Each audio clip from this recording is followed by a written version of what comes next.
Et je vais m'arrêter là, parce que comme on est sur Internet, je suis sûr qu'il y a encore des gens qui vont dire « Ah là là, ils se moquent des sourds et machin, je sais pas quoi. » Bref, générique. Bienvenue chez le beau parleur de l'action et du ciné d'auteur. Bonjour à vous les cinéphiles et bienvenue dans cette critique en post-projection de Sans un bruit numéro 2. Attention, attention, la suite de Sans un bruit numéro 1.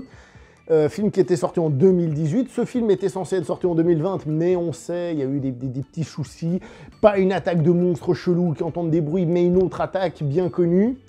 Celle d'un virus un peu plus petit, mais qui a bien fait la population mondiale aussi. Bref, le film sort en 2021 et j'ai eu la chance de le voir. Au passage, je vous conseille de jeter un petit coup d'œil à la première vidéo, parce qu'en fait, je me suis rendu compte que je voulais dire des choses sur ce film, mais en fait, je les ai dit dans la première. Donc, je vais pas me répéter, comme ça, vous pouvez regarder, et ça permet de gagner du temps sur celle-ci, entre autres au montage, par exemple. Donc, le film est toujours produit, coécrit et réalisé par John Krasinski. John Krasinski, qui est aussi un acteur, bon, il est connu pour The Office, vous pouvez le voir dans la série Jack Ryan, je l'ai vu dans un autre film récemment, je sais plus. Bref, il a fait plusieurs rôles, c'est quand même pas un inconnu.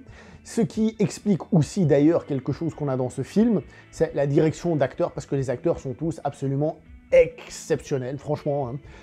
Emily Blunt, elle est monumentale. Le gamin Noah Jupe, franchement, alors peut-être pas celui, on va dire, qui ressort le plus, mais je trouve qu'il s'en sort pas mal du tout. Millicent Simmonds, donc l'actrice qui est réellement sourde dans la vie de tous les jours, qui dans le premier film m'avait pas forcément convaincu, et ben là je trouve qu'elle a plus de présence à l'écran et elle s'en sort très très bien, elle s'en sort très bien.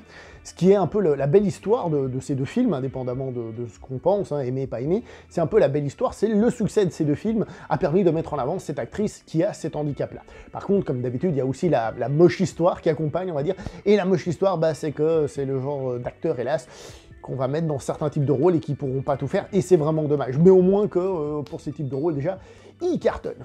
Alors, John Krasinski, il a un petit rôle dans le film, mais je vous rappelle que, voilà, si vous regardez le 2, en théorie, si vous avez vu le 1, donc vous savez qu'il n'est plus là.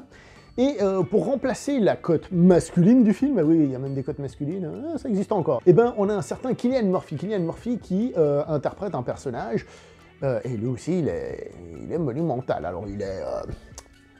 j'allais dire, comment dire ça, on lui a mis une grosse barbe et tout ce qui va avec, mais encore une fois, niveau interprétation, c'est très bon.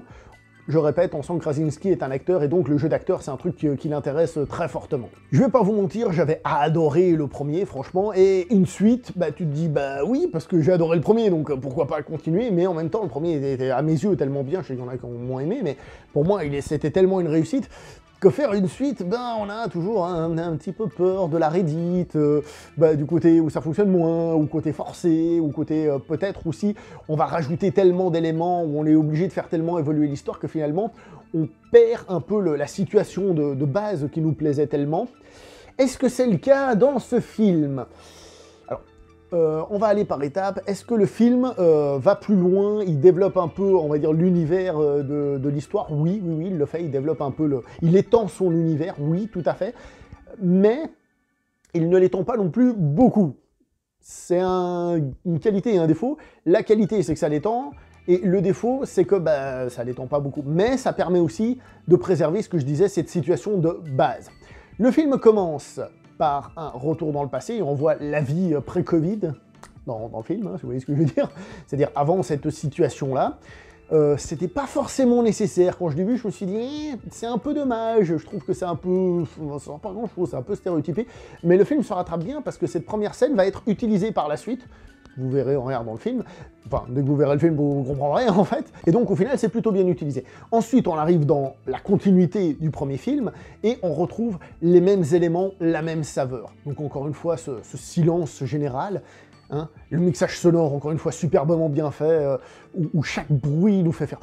attention, là, t'as fait un bruit, où on entend chaque petit bruit et tout, et puis nous, on est attentif, est-ce que c'est fort, est-ce que c'est pas assez fort, et on est dedans, et ça fonctionne très très bien, même si, comme j'avais dit dans la vidéo du premier, encore une fois, c'est pas trop quand est-ce qu'un bruit est assez fort, quand est-ce qu'il ne l'est pas, etc., etc. Les règles sont toujours un peu vagues, je trouve, là-dedans, mais le film reprend son concept, les monstres qui vont venir te bouffer, dès qu'il y a un bruit, te tombent dessus comme la fatalité, Évidemment, comme on est dans le deuxième film, on perd l'effet de surprise, on perd la fraîcheur, et donc tout ça est présent, mais fonctionne globalement un peu moins bien. Un peu moins bien, on est un peu moins dedans, voilà. Hein. Mais je vous dis ça, mais en regardant le film, je me disais, ah, c'est dommage, c'est quand même un peu moins bien que le premier. Je me disais ça dans la tête. Et pendant ce temps-là, j'étais en train d'éviter de trop respirer pour pas faire trop de bruit. Donc en d'autres mots, j'étais quand même dedans. Et c'est là où c'est très fort, c'est que les scènes fonctionnent. Les scènes fonctionnent à nouveau, elles nous attrapent à nouveau dans cette tension, dans ce truc. Et ça fonctionne très bien, malgré que on sait, les personnages savent maintenant comment tuer les monstres, etc., etc. Ce qui pourrait être décevant, ce qui fait que c'est moins impactant, mais ça fonctionne toujours, et ben ça, on va pas se plaindre. Le film se permet un ou deux jumpscares un peu bidons, mais un ou deux seulement, ça va, voilà. Un peu dommage, mais en règle générale, le film joue encore sur cette autre carte. Je profite déjà pour répondre à la question, est-ce qu'on peut voir le 2 avant d'avoir vu le premier film? Alors écoutez, je vais pas vous mentir, vaut mieux avoir vu le premier avant, hein, pour comprendre les enjeux et tout ça. Je pense cependant que si vous allez voir ce deuxième, vous comprendrez ce qui se passe, vous n'allez pas être perdu non plus, donc à ce niveau-là, ça va aller. Et peut-être même que si vous n'avez pas vu le premier, bah justement, il n'y aura pas le côté déjà vu, le côté fraîcheur moins présente et tout ça, le côté surprise en moins, et peut-être que le film fonctionnera plus pour vous, donc peut-être même que c'est une bonne idée.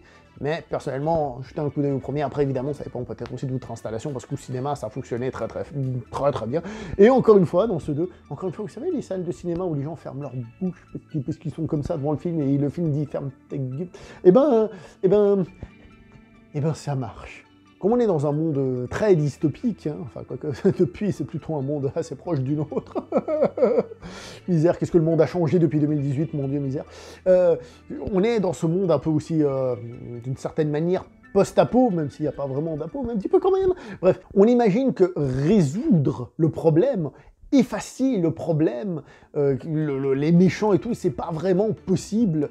Et c'est un peu comme un film de zombies, c'est-à-dire on a une apocalypse zombie, on va résister, on va trouver des moyens de survivre et tout, mais enlever les zombies et revenir dans le monde réel, c'est pas possible. Je suis pas en train de parler du Covid, là, on est bien d'accord, hein. Ça va réussir. Et donc, c'est un peu un des soucis de ce film, c'est que tu dis, ok, on va continuer à raconter des histoires de la même famille, on va continuer à les faire progresser, à les faire rencontrer d'autres personnes, d'autres difficultés, ok, très bien, aussi d'autres espoirs de survie, des trucs comme ça, mais on va pas solutionner le problème. Et donc, bah, on a juste une progression de ces personnages-là, mais une progression qui, au final, donne l'impression d'être juste une nouvelle aventure de cette famille, etc., etc. C'est un peu méchant dit comme ça, mais bon, de toute façon, comme j'ai dit, vu le principe du film, on sait qu'on va pas arriver à une conclusion définitive. Ça pourrait se faire, mais ce serait bête. Et donc, ce film semble aussi, hélas, être un petit peu inscrit dans une mouvance. Il existe, ce film, bien, très bien même, mais il a l'air d'appeler un troisième film. Encore une fois, moi je suis pas contre sur le principe parce que j'ai kiffé, mais je suis contre sur le principe parce que, encore une fois, faites des films qui ont un début et une fin. Bref, voilà. Donc au final, et pour faire simple, un film personnellement que je vous recommande, très honnêtement, je trouve que c'est un film qui a un concept fort, qui fonctionne, qui est prenant, et rien que pour ça, ça vaut la peine, donc allez le voir et prenez votre pied. Si vous n'avez pas aimé le premier, je pense que vous allez zapper naturellement, mais zappez-le, quoi. Et si vous avez adoré le premier, allez-y, sachant personnellement, par exemple, que c'était un petit peu moins efficace. Voilà, je vais m'arrêter là pour cette vidéo. N'oubliez pas, s'il vous plaît, de liker, je suis trop en silence, de partager et de commenter. Et faites attention bien à tout ce qui est abonnement et partage, s'il vous plaît, parce que le mois passé a été le pire mois de la chaîne. Je sais pas pourquoi.